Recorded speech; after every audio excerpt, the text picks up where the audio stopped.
Okay madam గారు, ఎక్కడి నుంచి వచ్చారు? తెనాలి నుంచి సార్ మీ పేరు? రమాదేవి. స్టార్ట్ అయ్యి ఎన్ని నెలలు అయింది? ఇప్పుడు 24 నెలలు సార్. అంటే దేవాడ నుంచి ఉంటాం. ఆ, ఎలా ఫీల్ అవుతారు మీ ఇన్వెస్టర్స్? అంటే బయట స్కామ్స్ ఎక్కువ జరుగుతున్నాయి కదా, దాంతో పోల్చుకుంటే బెటర్ అనిపిస్తుంది మనకి. బాగుంది అంటున్నారు. అంటే ఇట్లా కంపెనీలు వచ్చిపోయినాయి కదా మేడం, బాగాలేదు అంటే లేదు మేడం, చాలా బాగుంది. ఎవ్రీ మంత్ రిటర్న్స్ పడుతున్నాయి కదా వాళ్ళకి. పడుతుంది. పడుతుంది లేదని మీరు అడుగుతున్నారు ఆ, కస్టమర్స్?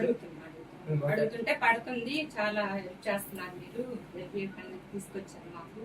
మేము కష్టాల్లో ఉన్నా కూడా మాకు అమౌంట్ జీతాలు పడకపోయినా కూడా ఎవ్రీ మంత్ 1వ తారీఖు కల్లా అమౌంట్ అనేది పడుతుంది. ఇంకా బిఫోర్ ఎలా ఉండేది మీకు?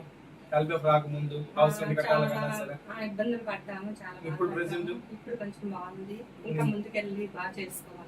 ఇన్వెస్టర్స్ మీరు చెప్పారు మొక్కలు పెంచాడు కానీ నెక్స్ట్ అంటే మామూలుగా మనం హెల్పింగ్ నేచర్ విధంగా ఏదైనా చేయాలి అని చెప్పాను. అంటే ఎల్బిఎఫ్ అనే ఒక మామూలుగా సొసైటీకి ఏం చేయాలని ముఖ్య ఉద్దేశం అని చెప్తున్నారా? జాబ్స్ గురించి కానీ ఇవన్నీ ఓకే మేడం గారు. చేస్తున్నారు. బాగుంది. మీరు వచ్చేప్పుడు తెనాలి కాబట్టి తెనాలి నుంచి ఏదైతే జరుగుతుందో అక్కడ డిస్ట్రిక్ట్ నుంచి ఇది మన ఎంఎల్ఎం నెట్వర్క్ కాదు, ఓన్లీ ట్రెడిషనల్ బిజినెస్. దీని గురించి ఇన్వెస్టర్స్ కి అవేర్నెస్ చేయాలి. ఎందుకంటే స్కామ్స్ ఎక్కువ జరుగుతుంది. ఆ స్కామ్స్ ఎవరికి ఇరుకోకపోకుండా హెల్ప్ నుంచి ఒక ప్రొటెక్షన్ చేసుకుంటూ మొక్కలు పెంచడం కానీ హెల్పింగ్ నేచర్ కానీ ఈ విధంగా తీసుకొస్తున్నాం కాబట్టి ఆ విషయంలో మీరు చాలా ఏదైతే గుంటూరు డిస్ట్రిక్ట్ అవ్వచ్చు ఆ ఏరియా సంబంధించిన మొత్తం అంతా జాగ్రత్తగా మీరు తీసుకున్నారు. ఇప్పుడు పల్నాడు కదా, పల్నాడు తీసుకున్నారు. ఆ తెనాలి ఆ గుంటూరు డిస్ట్రిక్ట్ ఏదైతే మీరు ఉన్నారో అంతా ప్రమోట్ చేసుకున్నారు. జెన్యున్ గా మనం ఎక్కడికి వెళ్తున్నాం అనేది ఎక్కడెక్కడ జరుగుతుంది అనేది కూడా మొత్తం గ్రౌండ్ ఏం జరుగుతుంది చాలా ఇంపార్టెంట్. అది కూడా